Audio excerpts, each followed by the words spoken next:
1에서 5절까지의 말씀입니다.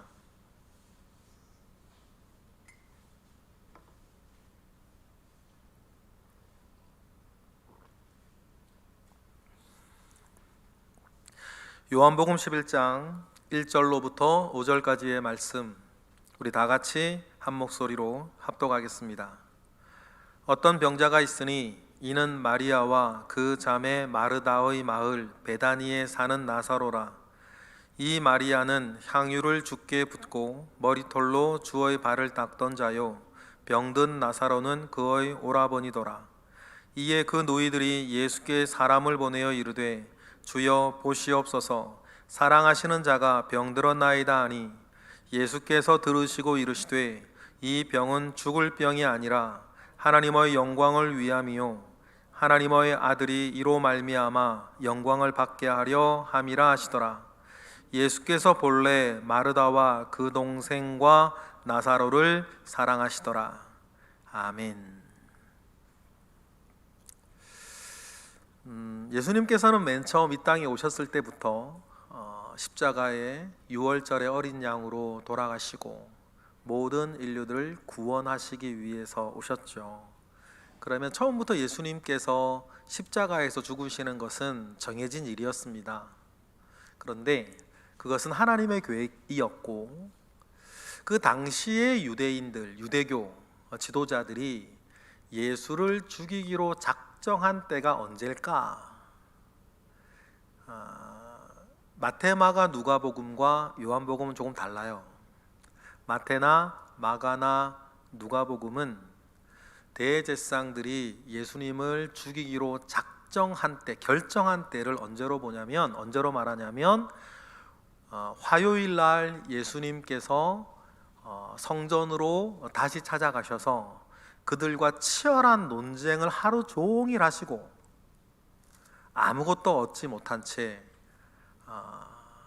다시 예루살렘을 나와 베다니에 있는 나사로의 집으로 가실 때, 좀 더 드라마틱하게 이야기하면 그러면서 예루살렘을 보시면서 우실 때, 그때 예루살렘에서는 어떤 일이 벌어지고 있었냐면 대제사장들과 그 산헤드린 공의회에서는 예수를 죽이기로 결의해요. 근데 마태나 마가나 누가는 공이 뭐라고 그러냐면 6월절이 이틀 남았고 3일 남았으니 밀란이 일어날까 두려워하여 다 끝나고 하자, 이 6월절 명절이 끝나고 예수를 죽이자고 결의를 하죠. 그런데 우연찮게 웬 떡이야겠죠? 그 사람들 입장에서는 수요일 날 그 사람들을 누군가가 찾아오잖아요. 누구예요? 가룟 유다예요. 가룟 유다가 수요일 날 찾아와서 예수를 넘기기로 하니까 이때다 싶어서 6월절 이후에 예수를 죽이기로 결정하였던 유대 대제사장들은 바로 이제 목요일 밤부터 이제 예수님을 잡아내었죠. 그러니까 이제 마태나 마가나 누가는 대제사장들, 유대교 지도자들이 예수를 죽이기로 결정한 것을 화요일 저녁으로 보아요. 화요일 밤이죠. 그런데 요한은 조금 달라요. 요한은 유대교 지도자들이 예수를 죽이기로 결정한 것은 그 훨씬 며칠 더 전 예수님께서 죽은 나사로를 살리신 이 사건 때문이라고 사도 요한은 보아요. 둘 다 틀린 말을 하는 건 아니에요.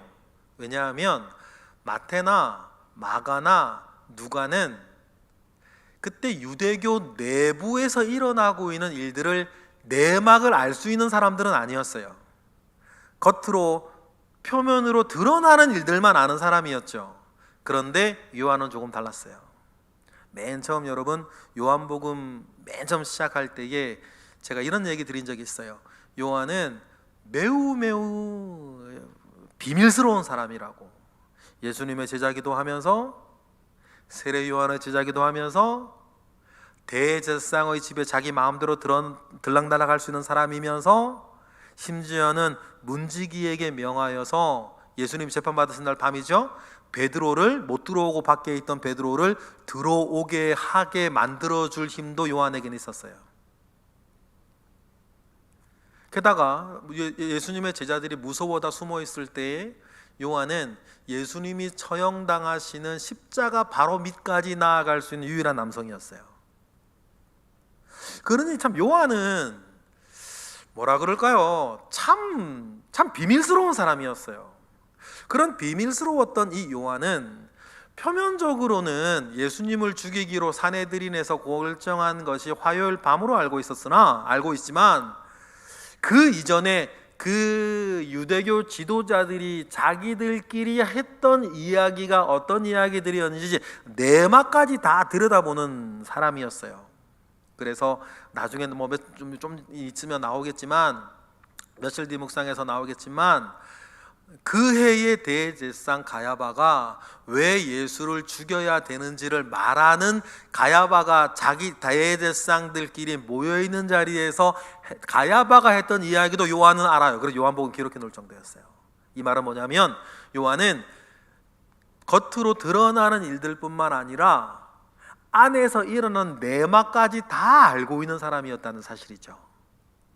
그런 사도 요한이 보았을 때에 예수를 죽이기로 결정된 그 사건은 성전을 청소하고 그 다음날 바리새인들과 종교 지도자들과 격한 경론을 하루 종일 하였던 고난중한 화요일 저녁이 아니라 그 3, 4일 전인 이 죽은 나사로를 살린 이 일 때문이었다고 요한은 기억해요. 그래서 여러분, 오늘 11장부터 시작하는 죽은 나사로를 살리는 이 일부터 예수님의 죽음의 길은 시작돼요. 그래서 죽은 나사로를 다시 살리는 이 일은 다른 복음서에는 없어요. 요한복음에만 기록되어져 있어요. 왜냐하면 요한복음은 예수님의 십자가로 가는 길의 대장정의 시작은 죽은 나사로를 살리는 이때부터라고 생각을 하는 거죠. 처음부터 사도 요한은 예수님의 일대기를 소개하는 것에 대해서 별로 관심이 없었어요. 여러분, 요한복음을 요한이 기록할 때에 지금까지 우리가 11장까지 묵상하시면서 특징 하나가 있었어요. 그건 뭐였냐면 예수님께서 어떤 절기마다 예루살렘에서 가셨던 일을 뜬금뜬금 소개하는 것이었어요. 예수님의 출생에 대한 이야기도 없고, 어떤 일을 썼는지도 별로 없고, 갈릴리에서 어떻게 사역을 하시는지 얘기도 별로 없어요. 그저 유월절날 예루살렘 가셨을 때, 초막절날 예루살렘 가셨을 때, 수전절날 예루살렘 가셨을 때, 그때 어떤 일들이 있었는지에 대해서 그냥 절기를 중심으로 특징적인 사건들만 얘기하고 있었죠. 그것을 통해서 예수님께서 하나님이신 것과 하나님의 아들이신 것과 하나님께 속한 자는 자기 말을 듣고 자기를 믿게 될 것이고 그렇지 아니한 자는 믿지 못할 것이라는 이야기를, 동일한 이야기를 절기의 배경만 바뀌어서 계속 요한은 얘기하고 있었어요. 그러면서 한 가지를 말하고 싶어 했죠. 예수는 하나님이시다. 예수는 하나님의 아들이시다. 애초부터 하나님께 속한 자는 그의 말이 들릴 거다. 그리고 그의 말이 들리는 자는 그를 믿을 거다. 그를 믿는 자는 그를 따를 거다. 요한은 그 얘기만 지금 계속 하고 있었어요. 그리고 또 마지막 6월절이 시작하고 있어요.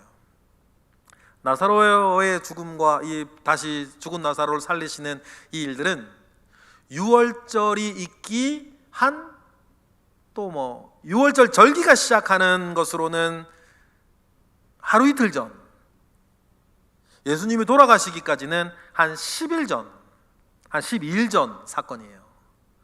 그러니까 여러분 보세요. 요한복음이 21장까지 있는데 예수님의 마지막 12일이 11장부터 시작해요. 그러니 요한복음의 절반은 예수님의 마지막 12일을 얘기하고 있어요. 그러니 요한의 처음부터의 관심은 예수님의 행적을 이렇게 얘기하고 예수님의 일대기를 얘기하는 거에는 애당초 요한은 관심이 없었어요. 관심이 없을 수밖에 없지. 이미 마태복음 있고 마가복음 있고 누가복음 있으니 요한은 거기에 대한 관심은 없었고, 예수가 누구셨냐, 예수가 누구신가를 밝히고 그를 믿게 하고 그를 더 잘 믿게 하는 그 목적 가운데에 요한복음을 썼으니, 예수님의 행적을 소개하는 것에 대해서는 관심이 별로 없었고, 예수님께서 누구시냐를 드러내는 사건이 제일 관심사였고, 그러다 보니까 오늘 우리가 읽기 시작하는 요한복음 11장에서의 나사로의 죽음 소식은 요한이 정말 말하고 싶어 했던 그 십자가 사건의 이제 출발을 이제 알리는 거예요. 그런 마음 안에서 오늘 우리는 이제 나사로의 죽음 가운데 들어갑니다. 예수님께서 다른 복음서에도 보면 기적을 일으키실 때에는 그냥 기적이 일어난 사건에 대해서 딱 이렇게 이야기하고, 기적으로 말미암아 일어났던 유대 종교 지도자들과의 논쟁을 이리 소개하는 것에서 요한복음이 진행이 됐었죠. 그런데 좀 전에 말씀드렸던 것처럼 요한에게는 이 나사로의 죽음과 다시 살리시는 것, 이 사건은 요한의 입장에서 그렇게 중요한 사건이었기 때문에 이 나사로가 죽고 다시 살리신 일들에 대해서는 굉장히 사도 요한은 자세하게 말을 해요. 무려 6가지 장면, 우리가 드라마를 보면 화면이 착착 바뀌면 6가지 장면이 있어요. 맨 처음엔 나사로가 죽었다는 소식을 들으시죠. 1절부터 6절에는 뭐예요? 나중에 내일 말씀드리겠는데, 이상하게 그 말씀을 들으시고도 예수님 이틀 정도 더 기다리세요. 바로 가시지 않아요. 이유가 있겠죠? 그리고는 17절에 나사로의 집에 도착을 합니다. 그리고 믿음을 요구하죠. 부활에 대한. 그 4번째 장면이 뭐예요? 그리고는 나사로의 무덤에 가셔서 주님이 우세요. 그리고 5번째가 뭡니까? 나사로를 살리죠. 5번째 장면. 그 6번째 장면이 뭐예요? 나사로가, 죽은 나사로가 다시 살아난 일들이 예루살렘 인근 모여있는 유월절을 지키기 위해서 몰려들기 시작한 그 모든 사람들 가운데 소문이 삽시간에 퍼져요. 메시아의 가장 강력한 증거거든요. 그러면서 유대 종교 지도자들이 예수를 죽이기로 결정한 것까지가 나사로 관련된 에피소드의 전체 6가지 장면이에요. 그러니 이 사도 요한이 나사로의 죽고 다시 살리는 일들을 얼마나 중요하게 다룬지 아시겠죠? 다른 복음서에서는 이야기도 하지 않은 일이었는데, 모든 일의 내막을 깊이 알 수 있었던, 위치가 있었던 이 사도 요한에게는 예수님의 죽음이 결정된 것은 나사로의 죽음 때문이었다는 것을 요한은 알고 있었기 때문이에요. 그 대장정의 시작을 오늘 우리는 11장부터 읽게 될 것입니다. 먼저 그들이 누구였는지에 대해서 요한복음에서는 처음 나오니까 사도 요한은 그들을 소개합니다. 1절 우리 다 같이 읽어보실까요? 어떤 병자가 있으니 이는 마리아와 그 자매 마르다의 마을 베다니에 사는 나사로라 소개하고 있어요. 어떤 병자가 있었다 그래요? 그런데 마리아와 마르다가 사는 베다니라고 하는 마을의 나사로다 얘기를 합니다. 그리고는 요한은 기억해요. 이 중에서 가장 특징적인 사람이 누구였냐면 마리아였다. 마리아는 뭐한 사람이라고 요한은 딱 기억하는 거예요. 2절 읽어보겠습니다. 시작. 이 마리아는 향유를 주께 붓고 머리털로 주의 발을 닦던 자요, 병든 나사로는 그의 오라버니더라. 요한복음을 쓸 때 요한은 이미 100세에 가까웠습니다. 그리고는 회상을 해요. 그리고는 예수님 죽음의 촉발이었던 나사로의 죽음을 이르게 기록하면서 그 가족들을 먼저 소개를 하는데, 그들의 집은 베다니에 있었다. 그리고 마리아와 마르다와 나사로가 살고 있었다. 그런데 그 중에서 마리아는 예수님의 발에 향유 옥합을 붓고 자기의 머리털로 예수님의 발을 닦아주던 여자였다. 이 이야기를 하면서 전에 우리가 요한복음 읽으면서 마리아가 전에 이런 일 했다는 얘기가 아니고, 이 일은 며칠 뒤에 나오죠. 며칠 뒤에 나와요. 그런데 이 요한복음을 기록할 때 요한의 기억에서는 마리아는 그런 특징이 있는 사람이었어요. 왜 그 특징으로 기억할까요? 예수님도 말씀하셨던 것과 같이 마리아의 이 행동은 뭐를 준비하는 행동이었어요? 예수님의 죽음을 준비하는 행동이었거든요. 그래서 이 마리아의 이 향유옥합을 깨뜨린 이 사건은 요한에게 예수님의 죽으심을 누구보다도 강조하고 이 죽으심과 부활하심을 통해서 예수를 믿게 하려고 하는 이 목적이 누구보다도 강한 이 요한에게, 요한이 요한복음을 쓸 때에 예수님의 장례 준비를 이미 하였던 마리아의 행동은 굉장히 요한의 기억에 깊이 남은 거예요. 그래서 요한이 마리아를 처음 등장시킬 때에 그의 기억 가운데 가장 중요한 게 뭐예요? 주님의 장례를 미리 준비하고 마치 알고 있었던 것처럼 준비한 이 마리아는 향유 옥합을 이렇게 깨트린 사람이었다, 이렇게 얘기를 합니다. 이 나사로의 집안과 예수님과의 관계가 굉장히 돈독했던 것은 알아요. 그 특징이 뭐냐? 그 이유가 뭐냐? 어떤 거냐면, 여러분 기억나세요? 예수님께서 예루살렘을 방문하시고 예루살렘을 나오시면 꼭 어디를 지나가냐면 감람산을 지나가셨어요. 그죠? 고난주간 때도 마찬가지. 예수님이 예루살렘을 가실 때는 꼭 감람산을 넘어서 들어가시고 나올 때에도 감람산을 넘어 나오셨어요.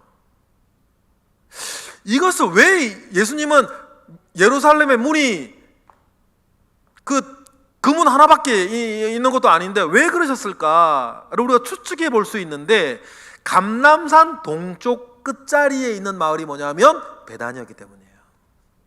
그거 멀지도 않아요. 성지순례 가보신 분들은 아는데 3km 정도, 3km 정도예요. 3km면요, 뭐 산을 넘어간다 쳐서 산에서 3km는 말이죠, 한 1시간 반 거리죠. 우리가 등산하시는 분 아시죠? 등산할 때 산에서 뭐 이렇게 보면 한 3km 정도 거리는 뭐 1시간 정도 1시간에서 1시간 30분 정도 걸리는 거리예요. 물론 평지면 더 빨리 가죠. 그런데 산에서의 3km는 1시간 정도, 1시간 반 정도 걸리는 거리니까 매우 예루살렘에 가까이 있던 마을이 베단이었고, 예수님께서는 꼭 예루살렘에 나오시면 감람산을 넘어가셨다라고 하는 것을 통해서 우리는 예수님께서 예루살렘에 오시면 언제나 묵으시던 집이 나사로의 집이었나 보다라는 거 우리가 뭐 할 수 있어요? 추측할 수가 있는 거예요. 그러니 이 나사로의 집과 이 예수님은 남다른 교제와 남다른 관계가 있었던 것 같아요. 성경에 이 나사로의 집이, 나사로와 그의 여동생 마리아와 마르다가 처음 등장하는 것이 언제냐면 오늘 우리가 읽는 이 죽은 나사로가 다시 사는 이 이야기, 이 사건이 있기 1년 전이에요.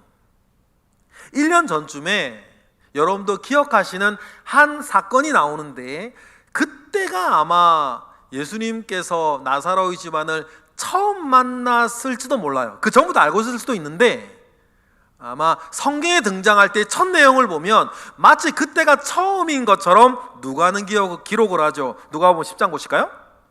38절에 예수님과 예수님의 제자들이에요. 제가 읽어드릴게요. 그들이 길 갈 때에 예수께서 한 마을에 들어가심에 마르다라 이름하는 한 여자가 자기 집으로 영접했다고 나와요. 근데 이때 영접이 처음 만나서 영접한 건지, 뭐 삭개오처럼, 아니면 그때 뭐 이전도 알고 있어서 반가워서 영접했는지는 모르겠어요. 그런데 어쨌든지 간에 성경에서 나사로의 집안이 제일 처음 등장하는 것은 이때예요. 그럼 이때에 여러분들이 기억하시는 재밌는 사건이 하나 있죠. 마르다가 예수님을 영접해서 자기 집에 들였어요. 그럼 뭐를 준비하겠어요? 음식을 준비한단 말이에요. 그런데 이 동생 마리아가 얄밉게 말이야, 음식 준비하는데 돕지를 않고 뭐예요?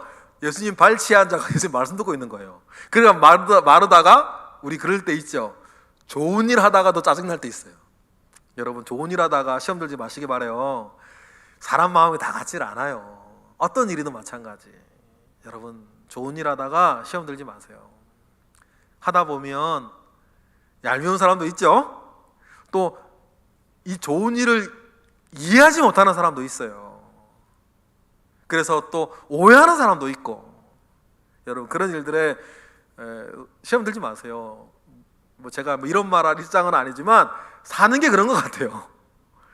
연세 드신 분들은 더 잘 아시겠죠. 더 긴 세월 사셨던 분들 이 자리에도 많이 계신데, 사람 마음이 다 똑같지 않고 사람 생각이 다 똑같지 않고, 그러니 뭐라 그럴까요? 원래 사는 게 그런 거야 라고 이렇게 생각하시고 여러분들을 오해하거나 마음을 못 알아주거나 할 때에 여러분 잘 이해하시기를 바라요. 마르다가 그런데 젊었나 보죠? 짜증이 난 거예요. 그래서 아마 툴툴거리며 말했겠죠. 예수님께 마리아 좀 나가서 돕게 하라고 막 짜증을 냈던 거예요. 그때 예수님께서 뭐라 그러세요? 우리 41절 볼까요? 다 같이 시작. 주께서 대답하여 이르시되 마르다야 마르다야 네가 많은 일로 염려하고 근심하나. 이 말씀 참 좋아요. 저 다시 41절 가시면, 여러분 우리 그럴 때 있어요. 마르다야 마르다야 네가 많은 일로 염려하고 근심하나. 만약에 이 자리에 많은 일로 근심하고 염려하는 일이 있으신 분 계신가요? 그러면 여러분 기억하셨으면 좋겠어요. 지나고 나면 별거 아니에요. 그죠? 지나고 나면 별거 아니에요. 전에 가끔 제가 말씀드리죠. 우리가 지금까지 살면서 문제 없었던 적이 언제예요? 늘 문제는 있었어요. 그죠? 일이 없었던 적이 어디 있어요? 언제나 일이 있었지. 그런데요, 지금 와서 잘 생각이 안 나. 무슨 일이었는지. 그때는 너무 중요한 일이었고, 그때는 너무 마음 상하는 일이었고, 그때는 참 염려하고 근심할 만한 일이었는 건 분명한데, 지금 와서 돌아보면 기억이 잘 안 나고, 기억이 나도 그게 별일 아니었다는 것을 아시게 되죠. 여러분, 그래서 다시 한번 말씀을 통해 부탁을 드립니다. 여러분 너무 염려하지 마시고 너무 근심하지 마시고 많은 일들로 여러분 걱정하지 마세요. 그게 좋은 일이었건 나쁜 일이었건 시간이 지나면 별일 아니 되는 것 같아요. 그러니 우리가 그 모든 것들 내공력으로 두지 말고 그리스도 위에 올려두어서 하나님께 내려놓고 오늘 그냥 나의 삶에 충성을 다하시기를 바라요. 그래서 주님이 마르다에게 그렇게 말씀하시면서 42절 이렇게 얘기하시죠. 읽어보시겠습니다. 시작. 몇 가지만 하든지 혹은 한 가지만이라도 족하니라. 마리아는 이 좋은 편을 택하였으니 빼앗기지 아니하리라 하시니라.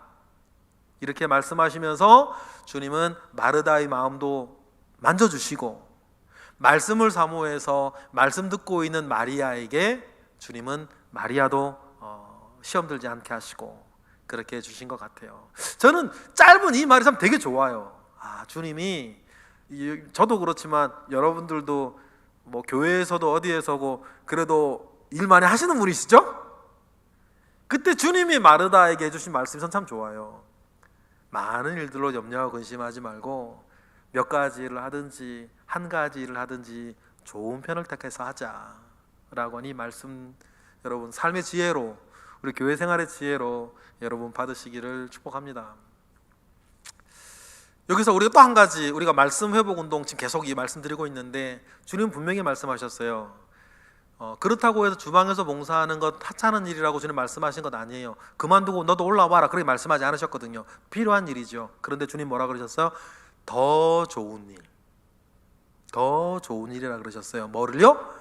주님 앞에 와서 말씀 듣는 일. 그러니 여러분 우리가 되도록이면 더 좋은 일을 선택하며 사시기를 원해요. 설교 듣고 또 큐티하고 하나님의 말씀 앞에 나아가는 일들은 주님 분명히 말씀하셨어요. 더 좋은 일이다. 그러니까 여러분 다른 일도 물론 우리가 해야 되지만 늘 더 좋은 일을 잃어버리지 않는 우리가 되기를 원하고 또 회복하는 우리 모두가 되기를 주님의 이름으로 축복합니다. 이때 일이요, 성경에서 마리아와 마르다, 나사로의 집안이 제일 처음 등장하는 일이었는데, 이게 언제였냐면 오병이어의 기적 직후에 예수님께서 다시 70명의 전도대들을 파송하신 직후의 일이에요. 그러니까 뭐냐면 지금 우리가 읽은 요한복음 11장의 이 사건 1년 전쯤이에요. 한 10개월 전이라 그럴까요? 제가 딱 잘라 말씀드릴 수는 없는데 대략 1년 안 된 시간 전의 사건이었어요. 그런데 누가의 기록에 의하면 어쩌다가 들어가신 것처럼 말씀을 하고 있어요. 누가복음에는. 그럼 미루어 짐작하면 아마 나사로와 예수님과의 관계는 이 나사로가 죽는 이때부터 한 1년 전쯤 시작되었을지 모르겠다. 우리는 생각할 수 있어요. 그런데요, 더 오래돼도 상관은 없어요. 그러나 그 1년의 시간 가운데에 예수님께 이 나사로와 또 마리아와 마르다가 어떤 사람이었는지, 나사로가 병들었다는 소식을 전하는 사람이 하는 얘기가 되게 중요해요. 오늘 보면 3절에 뭐라고 얘기를 합니까? 읽어보실까요? 시작. 이에 그 누이들이 예수께 사람을 보내어 이르되 주여 보시옵소서 사랑하시는 자가 병들었나이다 하니. 보세요.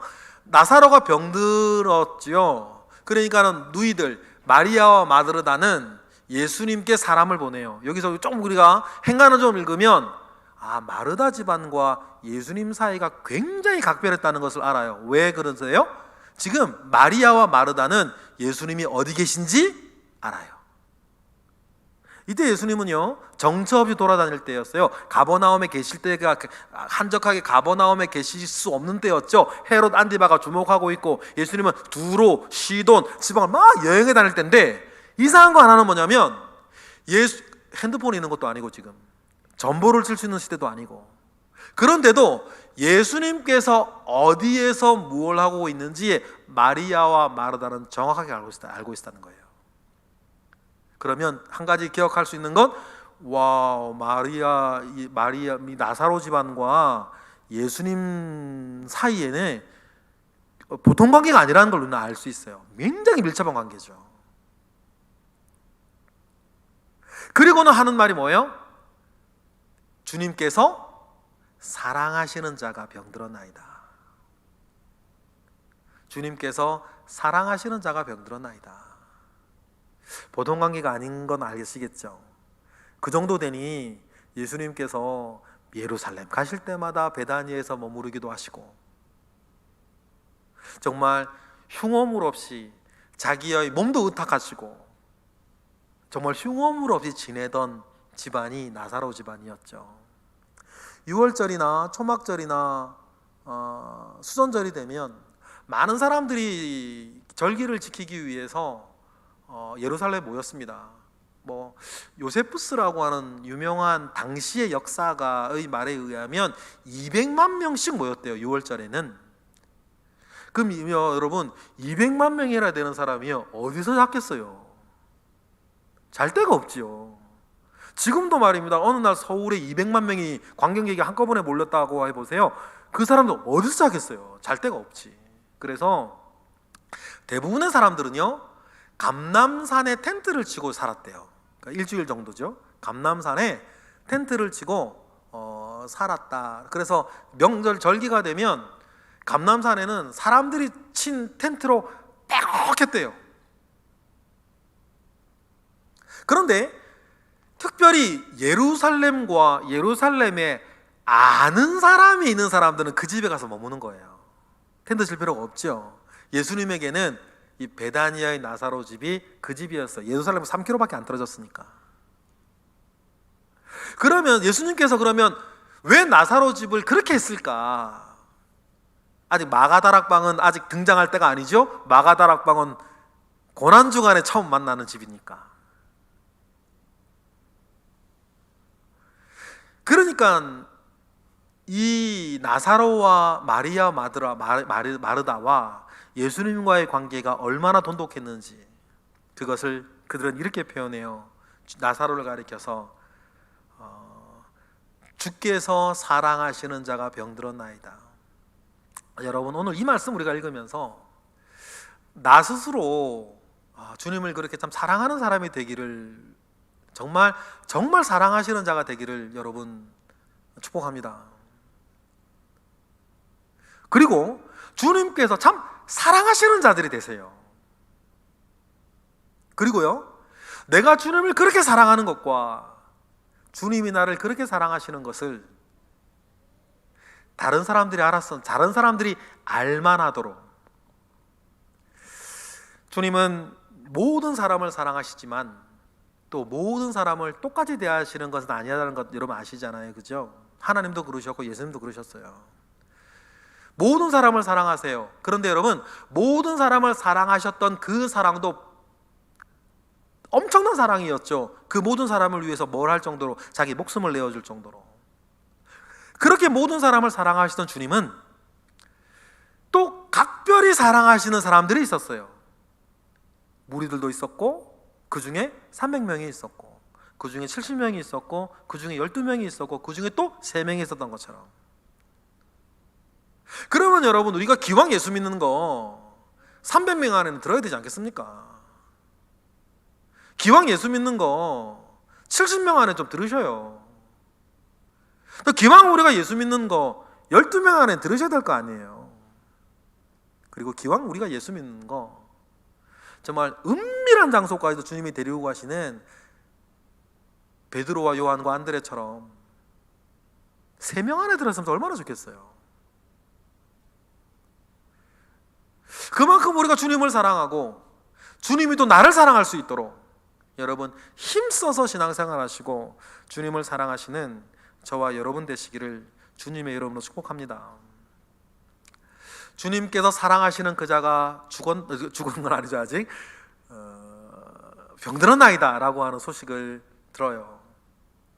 아마 내일 말씀을 드리겠는데, 아마 소식을 들을 때에 아마 나사로는, 이 사람들은 잘 모르고 있지만 예수님만 아시는 거, 이때 이미 나사로는 죽은 것 같아요. 왜냐하면 오는데 이틀 걸렸고 가는 데도 이틀 걸리는데, 주님이 오셨을 때 마리아가 그러거든요. 죽은 지 며칠이나 되었나이다, 나흘이나 되었나이다. 그러면 따져보면 주님 이틀도 유하셨기 때문에 4일 차이가 나는데, 4일 차이 나는 이때 소식을 주님이 전해 들을 때 이미 나사로는 이때 딱 죽은 것 같아요. 그리고 예수님께서 내일 이틀 더 유하시는 이유가 있겠죠? 다른 이유가 있겠죠? 이미 죽었고 또 이틀 유하시는 이유가 또 있을 거예요. 근데 그 말씀을 들으시고는 주님께서 사랑하시는 자가 병들었나이다 라고 하는 얘기를 들으시고는 주님께서 하시는 말씀이 되게 의미 있는 말씀을 하세요. 4절이죠. 읽어보시겠습니다. 시작. 예수께서 들으시고 이르시되 이 병은 죽을 병이 아니라 하나님의 영광을 위함이요 하나님의 아들이 이로 말미암아 영광을 받게 하려 함이라 하시더라. 주님은 이렇게 이해하셨어요. 이 병은 죽을 병이 아니고 하나님께서 영광 받으시고 하나님의 아들이 영광 받게 하려는 병이다. 이게 무슨 말일까요? 그러냐? 어떻게 됐냐? 무슨 병인데? 증세는 빨리 가자. 주님 그렇게 말씀 안 하시고 좀 알쏭달쏭한 대답이시죠? 이 병은 하나님께서 영광 받으시는 병이고 하나님의 아들이 영광 받게 하는 병이다. 그렇게 말씀하셨어요. 이게 무슨 말일까? 간단하게 이렇게 우리는 생각할 수 있어요. 죽은 나사로를 다 살리시는 이 일들로 말미암아 하나님의 능력과 하나님의 사랑을 드러내는 일이다. 그렇게 이해할 수 있겠죠? 오케이, 좋습니다. 그렇게 이해하셔도 돼요. 좋은 묵상. 그런데 조금 더 깊게 우리가 들어갈 수 있어요. 뭐냐면 영광이라고 하는 단어예요. 영광이라고 하는 단어를 독사라고 하죠. 영광을 돌리다라고 독사죠. 영광을 하고 독사라고 하는 말인데, 이 독사라고 하는 말이 무슨 단어일까? 그 독사라고 하는 단어를 좀 더 깊이 들여다보면 주님께서 하신 말의 진의가 더욱더 드러나죠. 독사가 뭐냐면 이거예요.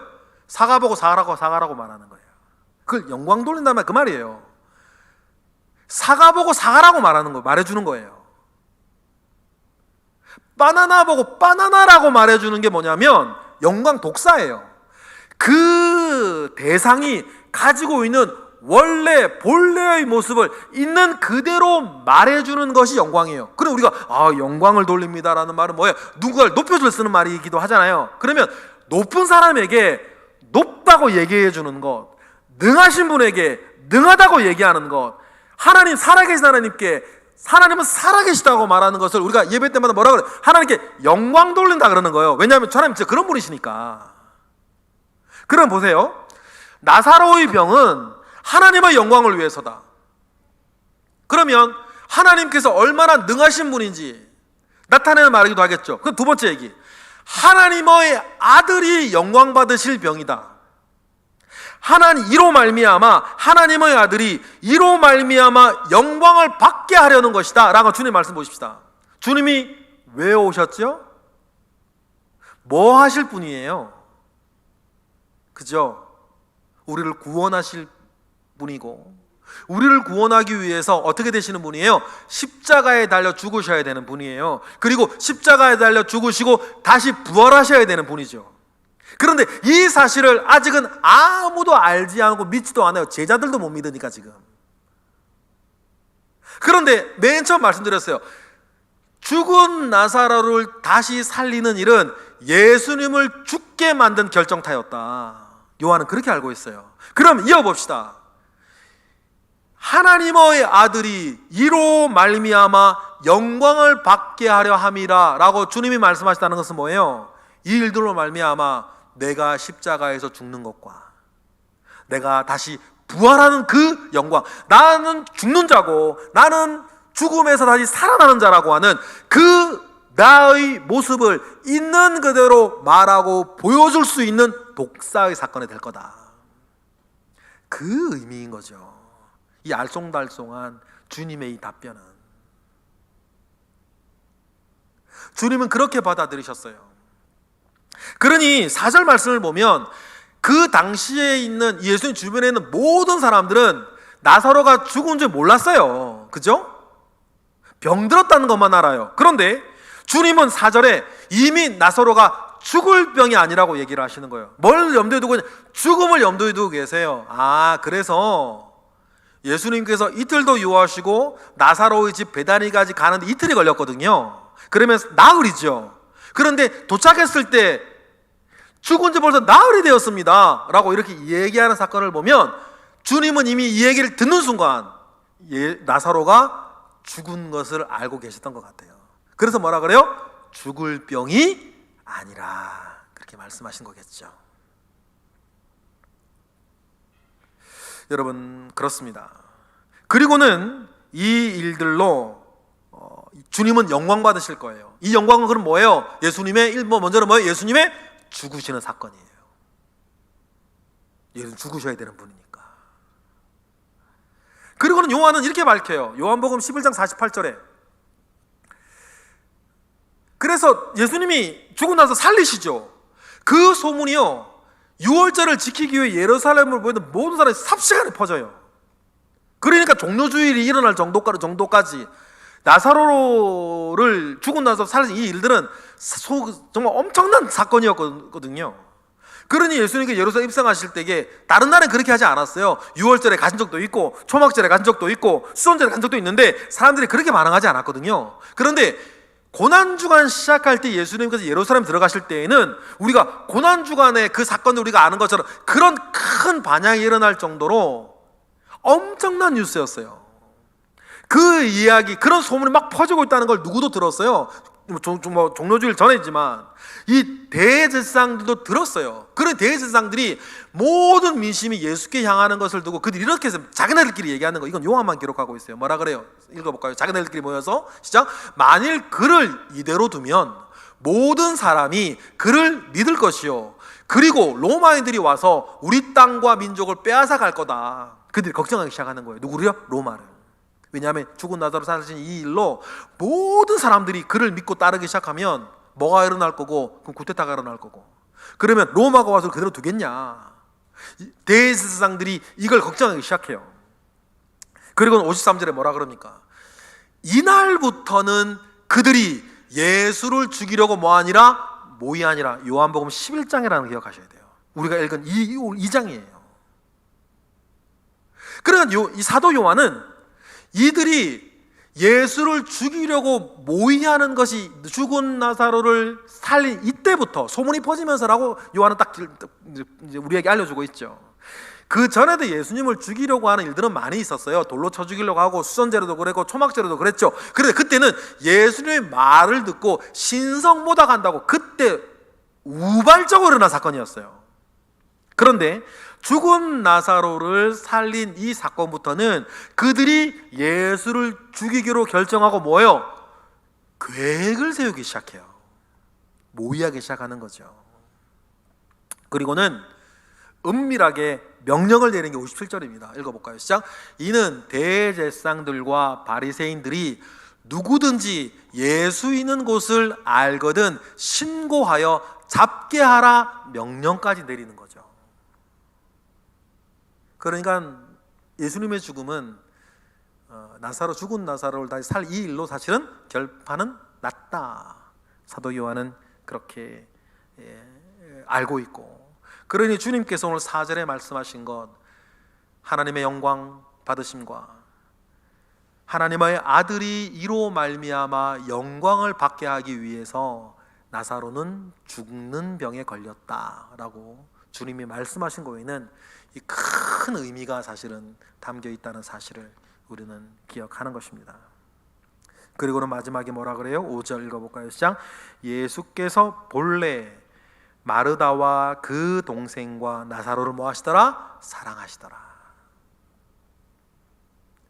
그러니까 예수님께 사랑받으시던 자라고 하는 것은 비단 마리아와 마르다의 말뿐만은 아니고 요한도 알았어요.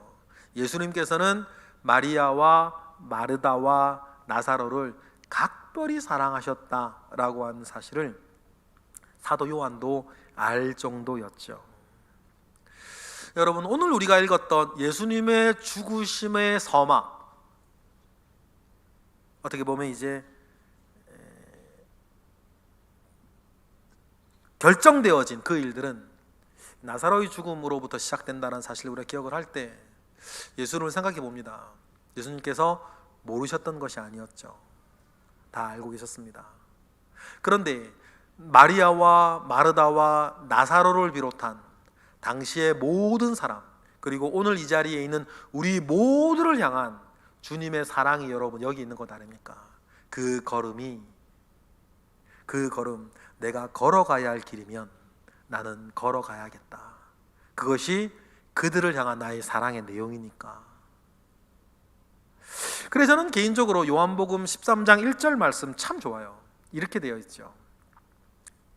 요한복음 13장 1절에 예수께서 이 땅에 있는 자기 사람들을 사랑하시되 어떻게 사랑하시더라? 끝까지 사랑하시더라. 예수께서 이 땅에 있는 자기 사람들을 사랑하실 때에 끝까지 사랑하시더라. 요한복음 13장 1절 말씀이죠. 여러분, 그렇습니다. 주님은 우리를 그렇게 사랑하셨다. 어디까지? 끝까지 사랑하셨다. 여러분, 지금도 저와 여러분을 향한 우리 주님의 사랑은 동일할 것을 우리는 믿습니다. 끝까지 사랑하시는데 주님의 그 끝은 어디까지였냐면 자기 목숨을 알고도 내어주는 데까지 저와 여러분을 사랑하셨다. 그 사랑으로 주님은 지금도 여러분들과 함께하고 계심을 믿습니다. 여러분, 그 사랑 붙잡고 그 사랑 바라보고 그 사랑 안에서 여러분 담대하게 살아가시는 저와 여러분 되시기를 주님의 이름으로 축복합니다. 기도하겠습니다. 할렐루야. 하나님 아버지로부터 말미암아 오는 선한 은혜와 능력이 우리 가운데 있음에 감사와 영광을 올려드립니다.